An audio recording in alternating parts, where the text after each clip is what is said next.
Okay, recording there. Yeah, oh yeah. Okay, recording here. Yeah, oh yeah. All right, we're ready. Oh yeah! Welcome everyone to the Podcast Engineering Show. My name is Chris Curran. Welcome. On the show, we talk about podcast production techniques, and we go really in depth. And today is a different episode than normal. Normally, I either do an interview episode or I do a Daily Goody episode where I talk about some of the Daily Goody blog posts that I write, like little tips and tricks on audio production for podcasts. So, so today's different than both of those. Today, I'm just going to talk about an experience I had yesterday where a local friend of mine came over to my house because he had some questions. He wanted me to show him through a couple production things.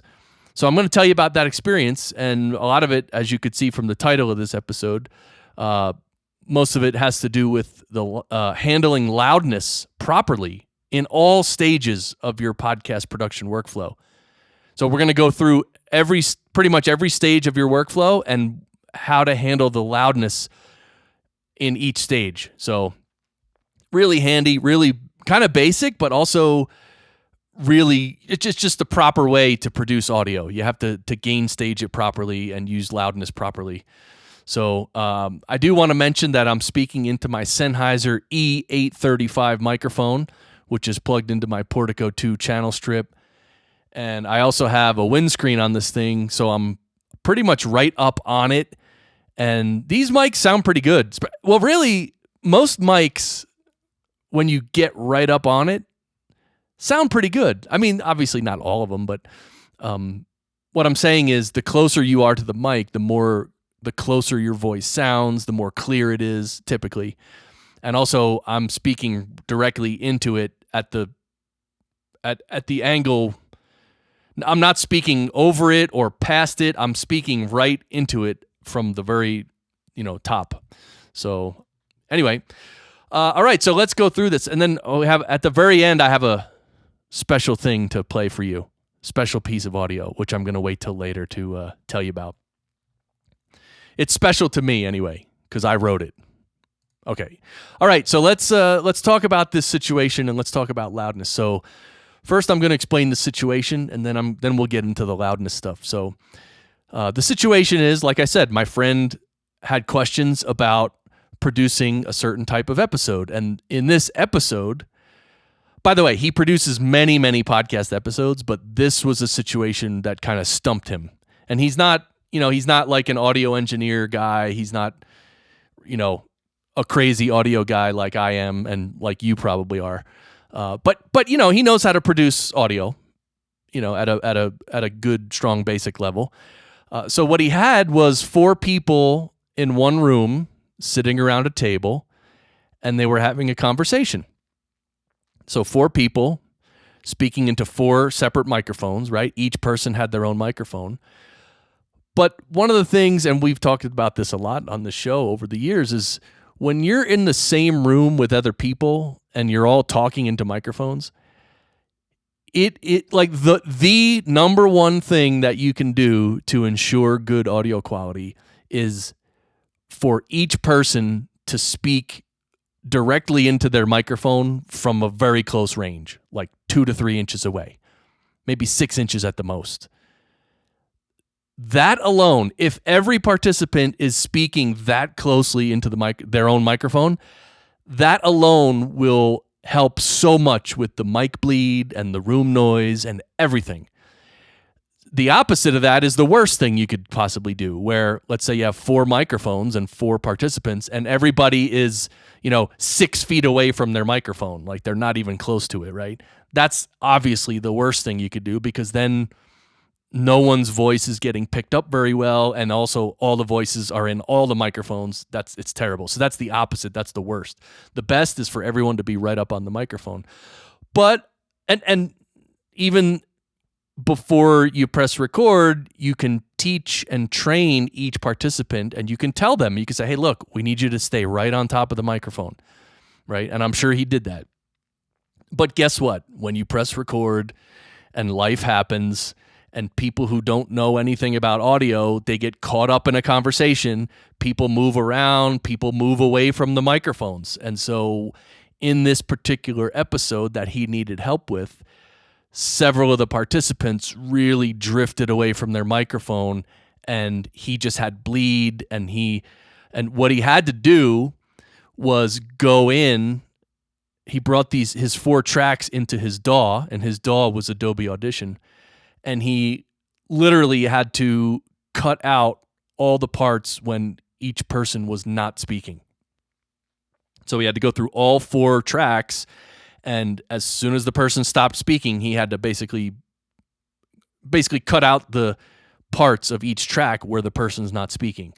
And that's a really good thing to do. That's what I do. That's what we all do if there are multiple people in a room. That's a really good way to cut down on mic bleed and room noise and all that.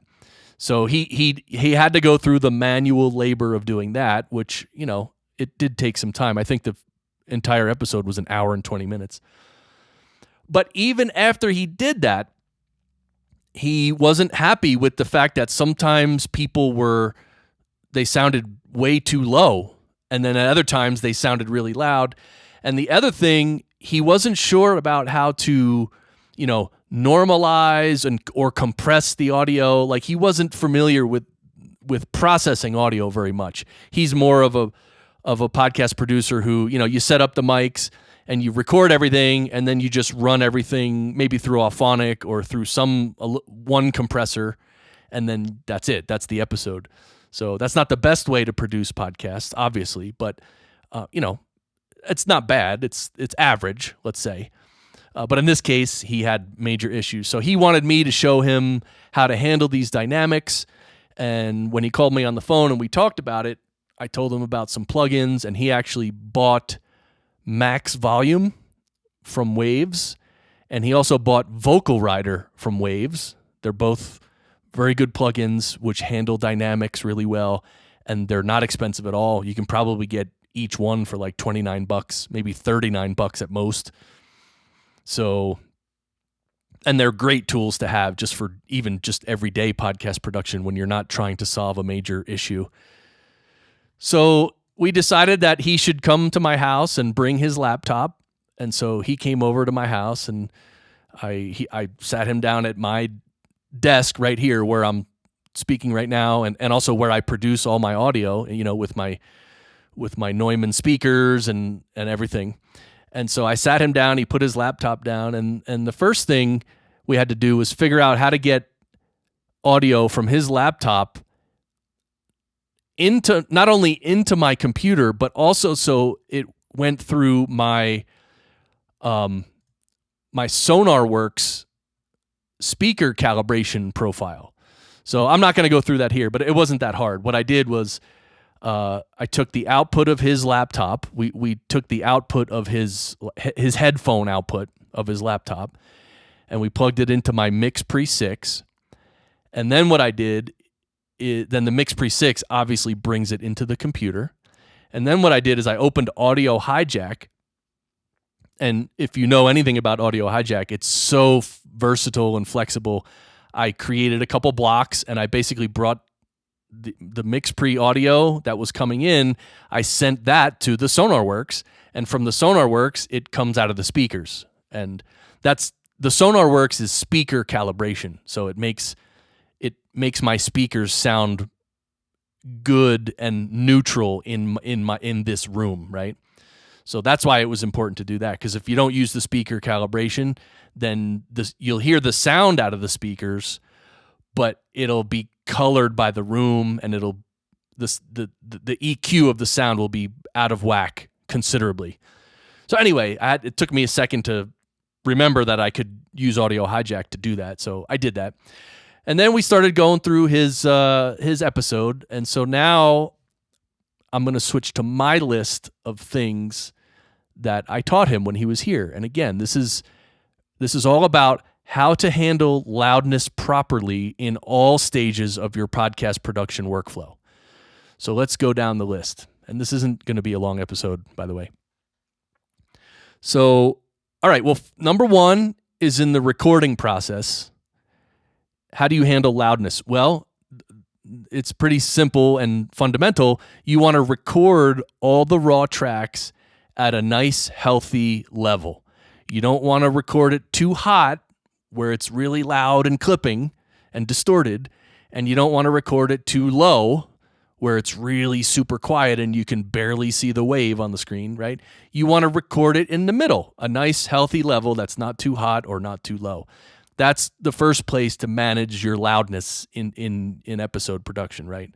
And it's actually very important. So now that's in the recording phase. And so now we'll move to the post-production phase. So in post-production, what most people do is they'll just take all the recorded tracks and they'll throw them all into their DAW software, and then they'll start editing or doing whatever. But you can do that, but a better way is before you bring all the tracks into the DAW, first process each track separately and set them all to the same LUFS level, the same LUFS loudness level. Now, you're probably familiar with the publishing standards of LUFS levels, which is minus 19 LUFS for mono and minus 16 LUFS for stereo. But in the production aspect, in the post-production and mixing and editing and stuff, you don't want to make your files that loud, the individual files. So I normalize my tracks, each track, to minus 23 LUFS. And that makes them all the same. So when I bring in, let's say it's 4 people, and I bring in all 4 tracks into my DAW, right from the start, they are all at about the same volume. It's not perfect, but it's very close. And that's a good starting point for many reasons, which I'm going to get into in a second. So yes, I set them to minus 23 and I bring them into the DAW.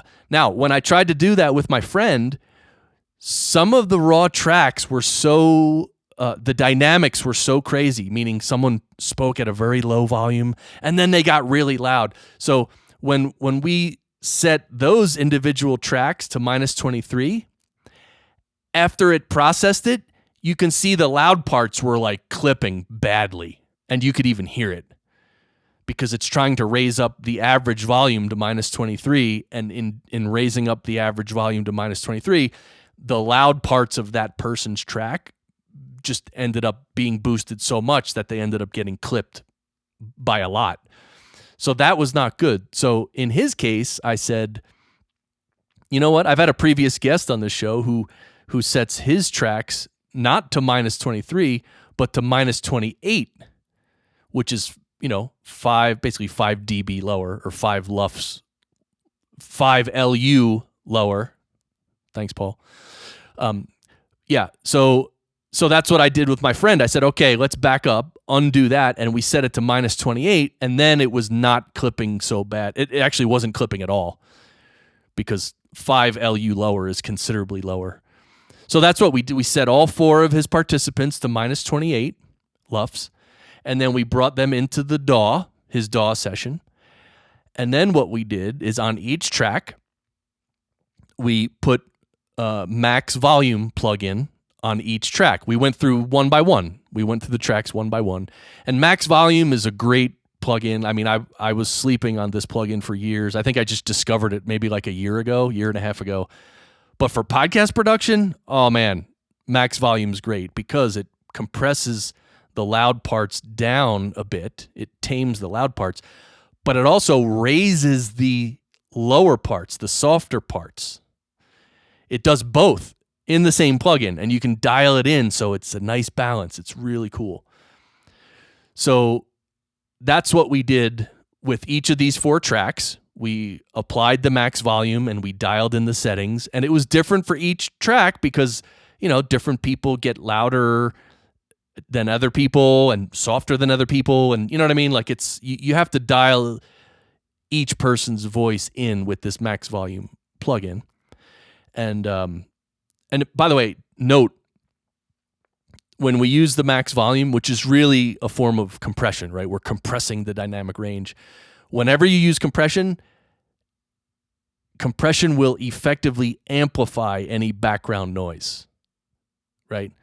Because you're basically bringing up the lower parts in a sense. So when you're going to use compression, and you pretty much should always use compression because it needs it, right? To put audio out into the world without any compression is not good. It's just not good. Unless someone speaks at a very even level the entire time, then you don't have to use compression, but not many people do that. People get excited, they mumble, they yell, they scream, and anyway. So you have to make sure that when you record your audio that there's as little background noise as possible, so that when you add compression later, even if you raise the background noise a little, it's still not going to be bad. It's not going to ruin the audio. So you have to minimize the background noise before you press record. Right? You got it? Before you record, you have to sound check everybody whoever's there, whoever's being recorded, and ask yourself, is there too much background noise on this person's mic? And if the answer is yes, then you got to figure out how to minimize that background noise before you even press record, okay? So we put the MaxxVolume onto each of his 4 tracks, and it was pretty good. We did it pretty quick, but it was really made a huge difference. By the way, instead of MaxxVolume, there's a plugin called Vocal Rider, which is also very good. But MaxxVolume is just really, really good. Okay, so after we added the MaxxVolume plugin to each of the tracks, then the next step is to adjust the overall level of each participant so that they all sound good compared to each other. And this is basically part of your mixing phase, right?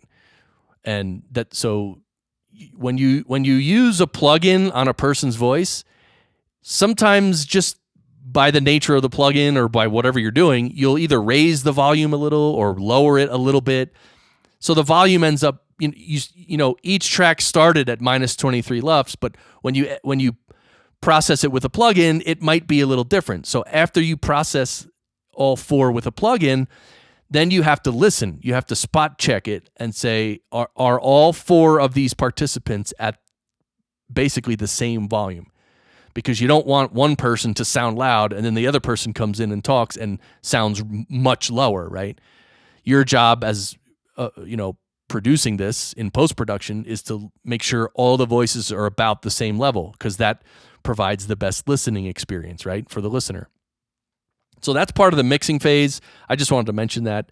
And of course, the mixing phase is where you can add EQ or saturation or other mixing things, right, other mixing processors to make it sound good.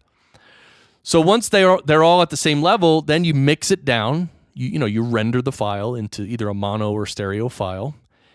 And then you have to adjust the loudness at the very last step of your production, because again, we should adhere to the unofficial loudness standards of podcasting, which is minus 19 LUFS for mono and minus 16 LUFS for stereo episodes.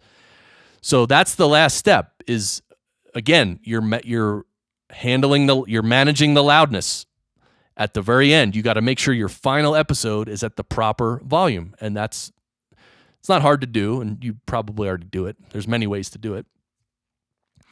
So that's basically the list. Those are all the areas where you need to manage the loudness properly in all stages of your workflow. And when you do things like this, it really, first of all, you establish this as your workflow, and then you just do it every time.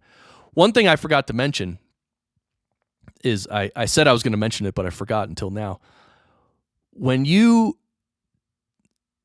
have your raw tracks, remember, first thing you do is you're going to set your raw tracks to, let's say, minus 23 LUFS, right? And then you're going to bring them into your DAW. One of the benefits of setting each raw track to, again, we're just using minus 23 LUFS as an example. You can use whatever you want. But one of the benefits of bringing each track in at minus 23 LUFS is that when you dial in the settings of a plugin, in this case it's MaxxVolume, we dialed in the settings. The MaxxVolume is receiving a signal at an average level of minus 23 LUFS. So your settings within the plugin MaxxVolume are based on the input level of minus 23 LUFS. Because if that input level changes, then the settings that you dialed in are not going to have the same effect. So this is one of the benefits of bringing your raw tracks into your DAW at a specific loudness level, like minus 23 is what I do. Because now when you dial in plugins, for instance, my voice, if I was to use the same mic for every episode, which I do from time to time, today I'm just using the E835 just for a change. But what you can do is if you bring in a person's audio at the same level and then you apply the same plugins, you can save all those plugin settings as a plugin chain. And then you can just use that same plugin chain at the next episode because the input level that you're feeding into that plugin chain is going to be the exact same minus 23 LUFS in my case. So that's so you can use 4 or 5 plugins on your voice or anyone's voice. You can use an EQ, a compressor, MaxxVolume. You can use some saturation, and you can spend some time dialing in all the settings of all, let's say, 5 of those plugins. But then guess what? You save it as a plugin chain that you can just apply in the next episode. And it'll work because the input level going into that plugin chain is the same minus 23 LUFS as it was in the previous episode. So that's a really important point there. So, all right, well, that's a little bit about loudness. If I forgot anything, I don't think I did, but I'm not, this isn't obviously an exhaustive list. So if you know of any area in your production where you adjust the loudness or have any procedures or processing you do every episode, let me know. Let me know in the comments. So just wanted to mention, and don't forget, I'm going to play you something special in about a minute. But I just want to remind you, you can sign up to receive the daily goodie emails that I put out. You can receive them as a daily email, which I don't post them daily. I post like 2 or 3 times a week. You can receive it 2 or 3 times a week or as a weekly roundup. So you can sign up at the website, podcastengineeringschool.com. The next semester of PES starts in like 4 days, 5 days. Yeah, September 13th, 2022, we start. It's a little late to get on board, but there's still time if you really want to get on board. Contact me. We'll sign you up and we'll get you going. But the next semester after that, after this fall, the next semester starts January 10th of 2023. It just sounds like a futuristic movie when you say 2023. I don't know. It's weird. So I appreciate you, and I want to let you know I'm keeping the sale going for my smaller course to getting new clients at higher rates. Normally it's $795, but if you want it at a discount, please contact me. It's called Getting New Clients at Higher Rates. It's great. People love it. All right, that's it. Thanks everybody for listening. And I've been basically publishing 1 episode a month for the summer and maybe even a little bit before the summer. But this fall, I'm going to be a little more regular. I actually have a short list of guests that I want to have on. So you can expect probably every other week or maybe, a 3-week gap at most kind of a thing. I'm going to try and be more regular this fall. And thanks everybody for participating, for sending me emails and messages and sending me potential guests. I love it. Please send me everything. Please just email me and tell me how you're doing. Honestly, I just love to hear from you guys. And any feedback you can give me or any ideas for the show, I really appreciate. So, all right, well, now I'm going to play something special, and this is copywritten, so no, you can't steal it, all right, even though it's not released yet. It's a short song that I wrote. It's just a simple guitar piece. It's just one guitar, and I think it's only about a minute long, maybe like a minute and 10 seconds or a minute and 20 seconds or something. So it's a very short guitar piece that I wrote and I recorded, and it's interesting. I guess I can't give my opinion what it is. I like it, But let me know what you think. All right. So, and I have to get you in the mood. All right. It's kind of a peaceful piece of music. This is very relaxing. So I want you to just relax a little now. And even if you're jogging or driving, just in your mind, relax. Just relax. This is going to be kind of chill, but it's really nice. It's really nice. And I hope you enjoy it. And again, I appreciate you listening. So enjoy this short piece of music, and I'll see you next time.